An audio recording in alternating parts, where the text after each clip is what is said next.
Hey YouTube, AphroditesCrush here once again, saying hi to everybody out here. Today I'm going to cover something about the Vita. What I've been reading a lot and seeing on all these websites is about how the PlayStation Vita is a failure, and how, you know, obviously Sony's in the toilet now because they don't listen to their people and all this.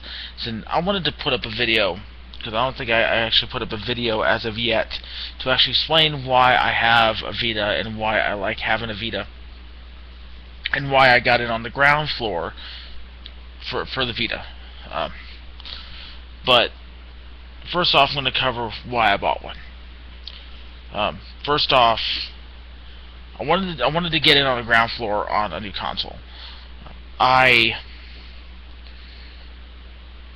was like, I bought my PS3 after it blew up, and everyone was like, get a PS3. Now I wanted a Blu-ray player. It was the best one out on the market. I was like, I need a console, and I was pretty broke at the time, so I was like, okay, well, I'll get an Xbox 360. It's cheap, and there are already some good games for it, so I got a 360. And there's already hundreds of titles out on that, and I was happy for a little while. And I was like, well, I want a PSP. Couldn't afford a PSP for a couple of years, and I got a PSP. And of course, there's already tons of titles available. Like, okay, but for the Vita, I wanted to get in and just start off with a console. I got my Vita launch week, and it actually, I was going back and forth about actually purchasing the Vita, mostly because I was really flip-flopping in my mind on whether it would become a sound gaming investment. And also, I'm very nitpicky about the products I purchase. I was so back and forth. I was like, man, am I really going to use the rear touchpad? Yeah, the second analog stick is great, but what if they don't use it? No. What if they never release any apps for it that are useful? What if they don't release this? What if they don't do that? And I was like, man, but I want to get started on something new. And I was like, well, I was really big into my PSP collection. I was like, man, I'm going to take the jump. So I traded in my PSP, and I traded in all my games and all my accessories, and I got a Vita. As of this moment, play my Vita about as much as I play my PSP. The only big difference being right now is that I don't like watch a ton of movies on my PS Vita. I had Netflix for a little while, and that was nice, and I really great things to say about the Netflix app on Vita. I'm not really a big Netflix fan as a standard, but man, the Netflix app on the Vita is fantastic. It's better than the PS3 app. It's better than the Xbox 360 app. It's better than the phone app. And I have an iPhone. So I was like, well, okay, fantastic. And some of the other apps are nice too. I'm a really big fan of Nico Nico. It's a live streaming application that you can download, and you can actually stream straight from your Vita. So that was pretty cool. I was like, oh, that's nice. Mostly Japanese related, but still pretty still pretty nice. My initial thing was, okay, well, obviously I get my Vita, I'm not going to be able to afford a lot in the realm of games. So I was like, well, if I start off with one game, it'll help me get a feel for the system. So I got FIFA Soccer, and still have it. Oh, I've actually sold back. Actually, no, I didn't start with FIFA. I started off with Reality Fighters, which also got me started with the AR cards, which does need some work. I'll say that. I mean, no new technology is not without its flaws. So, but I was extremely happy with my purchase. I started off with a brand new console with a game and a memory card, and everyone was like, well, it's going to cost so much. It's over $300 just to start off. And it's like, so what? It's a brand new console. almost no new console is super cheap unless it is a super cheap made console, which means it's not going to last long. And I was really happy, you know. I think the only 2 games I've actually ever taken back was Reality Fighters, because it is a flawed product. Not knocking it, but it was a flawed product. And I took back Hot Shots because the difficulty level in Hot Shots went from 5 to 500 in about a couple rounds. I'm like, okay, maybe on the next one, on the next one. But Hot Shots was a pretty good game nonetheless. But anyway, I'm getting off topic. I don't have a lot of games. I still only have 4 games, 4 physical Vita games. But I've tried so many things. I've downloaded a couple of PSP titles. Of course, you see me. I'm a big wrestling fan, so I was playing SmackDown vs. Raw 2010. Downloaded it straight to my Vita. It's fantastic. So playing that. I actually even got to transfer some of my save files over. I gotta thank Sony for leaving open a little bit of a back door to get my save files in, so very happy about that. But it's just the simple fact of, not only is there the games and you have the applications, but you also have the opportunity to download PSP titles, PS1 titles now, and I'm really pretty close to going to commit to download the Final Fantasy VII. I could never finish it before. Maybe I'll finally finish it now. If I download it that way, I'll feel I'm cheating myself if I don't finish it. Or maybe I won't feel if I get my money's worth. But it's an option. So, but there are a couple other titles that I want and what I'm looking forward to too. I was really surprised when everyone was talking about how the quality of games is extremely low. It's not up to the standards that Sony has set. I disagree. I've played a lot of things like Unit 13, and I've played Mod Nation Racers and Gravity Rush, and I haven't got a chance to play Uncharted yet. But these are games that I've enjoyed playing and are exactly up to my expectations as a gamer. And if anyone once again knows me, I have pretty high standards. And I'm very much, I'm not the bastion of perfection when it comes to that, when it comes to gaming, but my game better be pretty damn good if I'm going to drop $40 to $60 on it. So that's my feeling about gaming. But the amount of games I don't have a problem with. I think it's around 60-some games right now. Perfectly happy with that. And some of these games that they're talking about that are so bad, people just aren't paying attention to. For instance, Unit 13.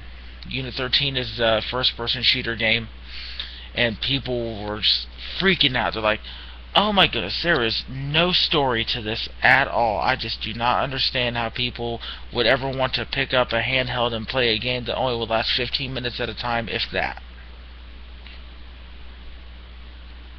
It's a handheld. I play my Vita when I'm at home, if I'm trying to pass the time, when I'm at work on my break or on my lunch, and newsflash, my breaks at work are about 15 minutes up to an hour for my lunch, and when I want to pick up and get in a quick game. There's a correlation between people playing these handheld games and in the situation that they're in.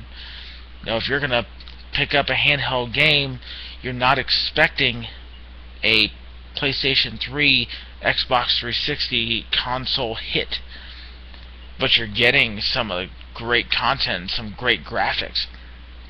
And I'll tell you what, MLB 12 The Show has got some of the best graphics I've ever seen on a handheld, period. It looks fantastic.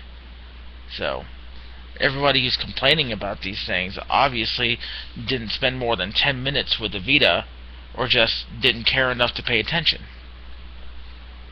you know. And everyone says I'm a Sony fanboy. I may have a preference to Sony, but I also expect a lot from the products I purchase.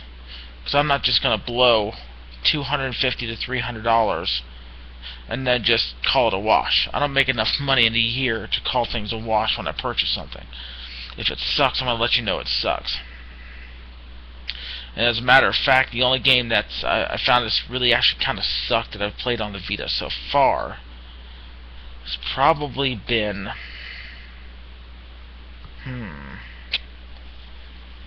I played the demo, I think it was for... what was the name of that game?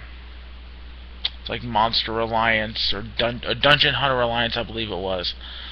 That seemed like a pretty cheap ripoff of Diablo, or World of Warcraft, or something of that style.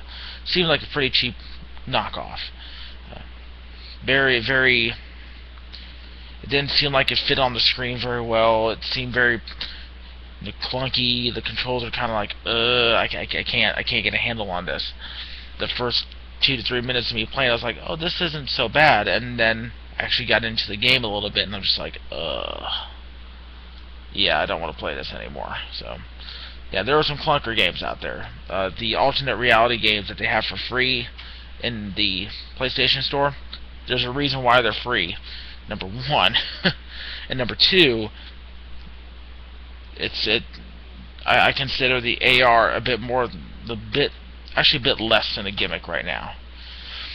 There are some good things about it as far as using the cameras, like obviously you can put your face into the Madden.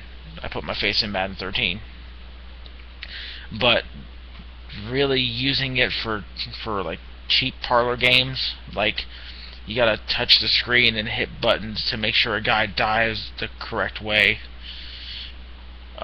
Setting up the Vita Soccer is probably the clunkiest, jankiest, most unfulfilling 15 minutes I've ever spent as a gamer.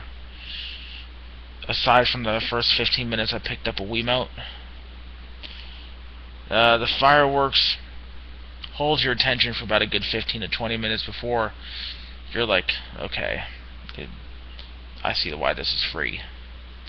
So, the AR has a pretty long way to go before it becomes a extremely pleasurable experience as a gamer. It really does. But there are some cases where it can be used correctly. I liked playing Reality Fighters when using the AR. It was a little blocky as far as the spinning around if you're trying to play the game and kind of watch yourself play on the side and whatnot.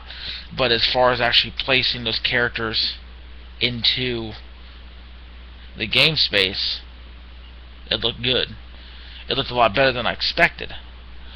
Maybe if Reality Fighters got a little bit more development time, it would have played better and it would have looked better.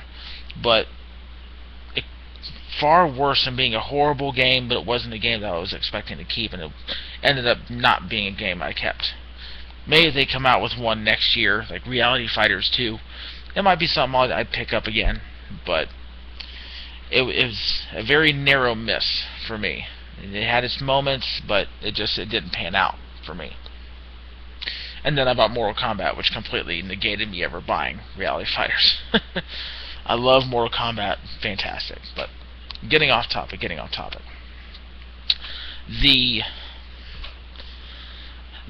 think the big reason why people are saying the Vita is a failure is for two reasons. Number one, release date.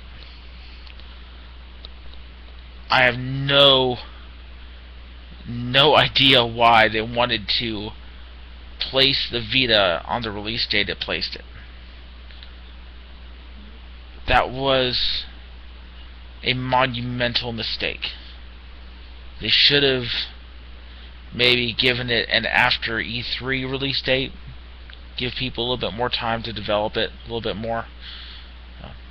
There's something. They even release it in the States before Christmas. I think maybe somebody in the scheduling department at SCEA was just, drinking too much vodka at the job or something like that. I don't know really, but it's pretty big mistake. And number two, I think they probably should have dropped the price by now. I was going to be pretty angry if they had dropped the price within the first 3 months that I bought it. No doubt. No doubt. Now, as we're getting towards Christmas, optimal time for a price cut. And now I wouldn't even be that angry, because now there's more games coming out. There's more reasons to own a PlayStation Vita. So, there's more incentive to pick it up, to jump in and say, hey, I'm part of this now. You've now given me an incentive to be a gamer and to use this handheld and to use these apps that you've created. Now I'm walking in and I'm saying, hey, now I can play Assassin's Creed. Now I can play Call of Duty.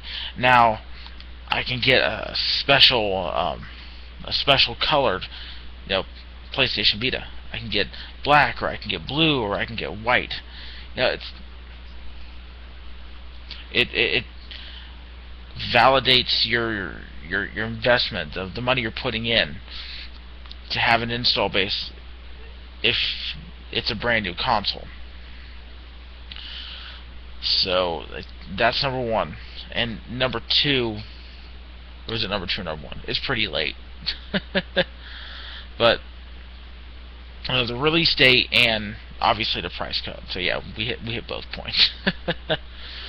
But I believe that those are my feelings on the PlayStation Vita, and why it hasn't hit super high. But once again, if people go back and they look, yeah, Sony is a little burning right now because they haven't sold as many as they thought, but many would cease to call it a failure within its first year of release. I don't call it a failure because I see some really good games that I want coming out, and some games that I already have that I like. Obviously, everyone's like, well, third parties don't want to do this and they don't want to do that and blah blah blah. But I see possibilities for the Vita. Once they do end up giving it a price cut, there will be more opportunities for game companies to place obviously, you don't want more ports, because that's what kind of killed the momentum of the PSP there for a little while. Always a port, always a port. And I think for a little while, I think over half of the games for the PSP were ports from major console versions.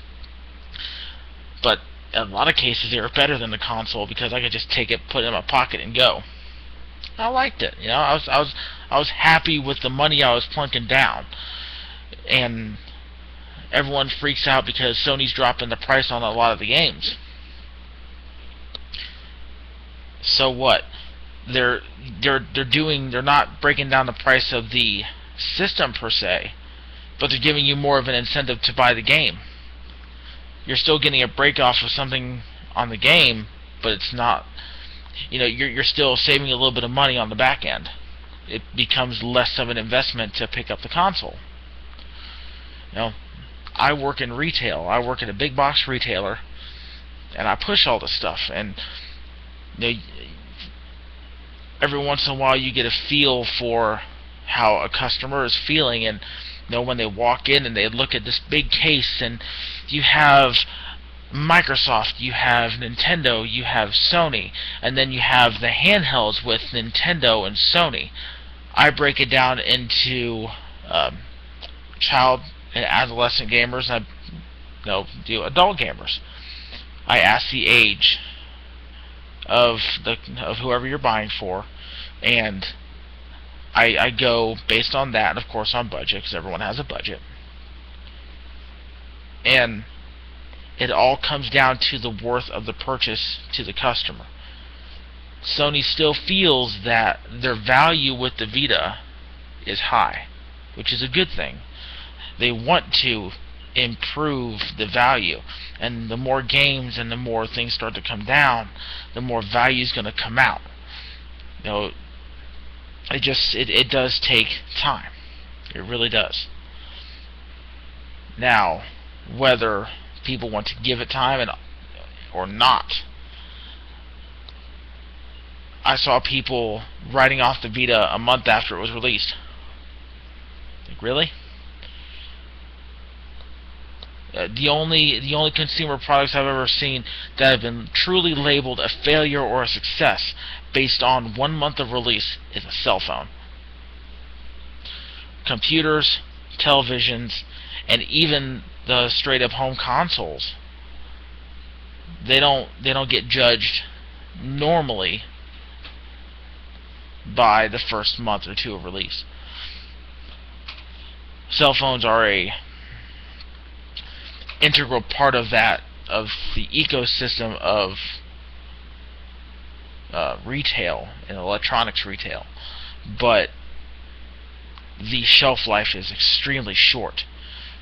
I mean, do you really see companies bringing out brand new consoles every year?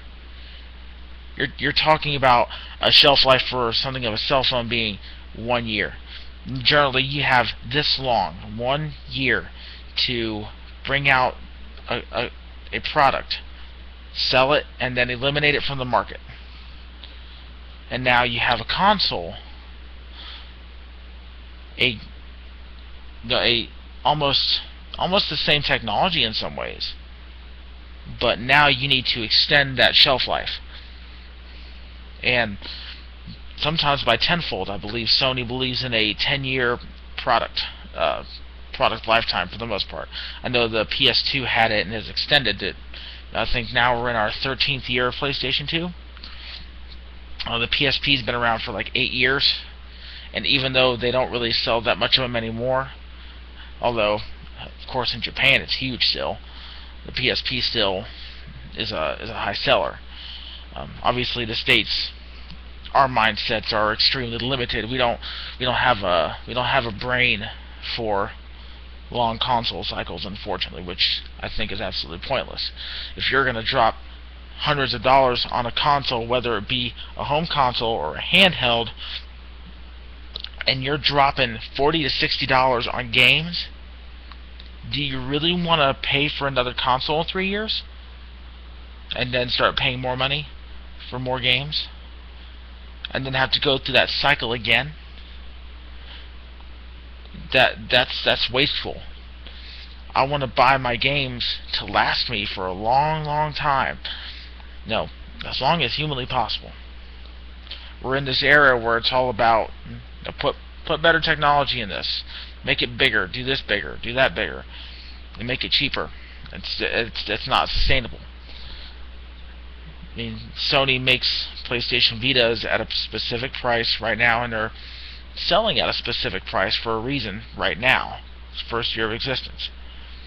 I have no idea why Nintendo decided to drop the price cut on the 3DS, but obviously it helped them out.